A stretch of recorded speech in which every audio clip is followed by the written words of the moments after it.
আসসালামু আলাইকুম ওয়া রাহমাতুল্লাহ। কেমন আছেন সবাই? আশা করি সবাই ভালো আছেন। তো চলুন শুরু করা যাক। নতুন কর্মসূচি ঘোষণা বৈষম্য বিরোধী ছাত্র আন্দোলনের।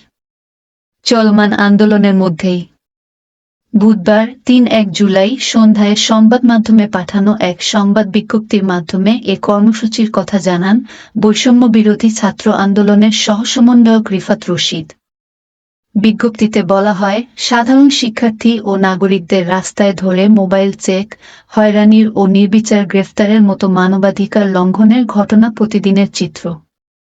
এছাড়াও আগামীর বাংলাদেশ গড়ার কারিগর জাতির শ্রেষ্ঠ সন্তান বিশ্ববিদ্যালয়ের সম্মানিত শিক্ষক মণ্ডলীর ওপর ক্যাম্পাসের ভেতরে হামলা করা হয়েছে।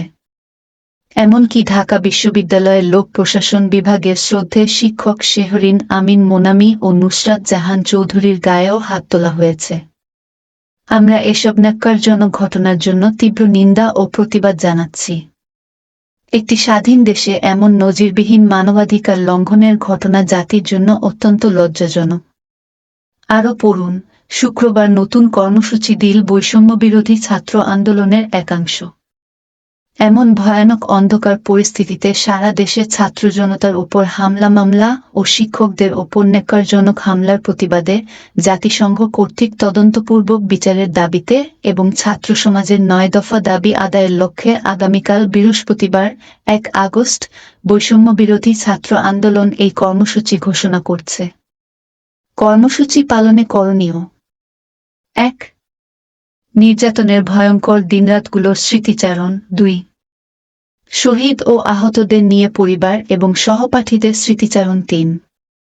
বৈষম্য বিরোধী ছাত্র আন্দোলনে হওয়া নির্যাতনের ঘটনা নিয়ে চিত্রাঙ্কন, গ্রাফিতি, দেয়াল লিখন, ফেস্টুন তৈরি, ডিজিটাল পোর্ট্রেট তৈরি প্রভৃতি। শিক্ষার্থী, শিক্ষক, অভিভাবক, বুদ্ধিজীবী, পেশাজীবী, শ্রমজীবী, ব্যবসায়ী সহ সকল শ্রেণীপেশার মানুষের প্রতি বৈষম্য বিরোধী ছাত্র আন্দোলনের নতুন কর্মসূচি পালনে সর্বাত্মক অংশগ্রহণের জন্য বিশেষভাবে অনুরোধ করা হয়েছে।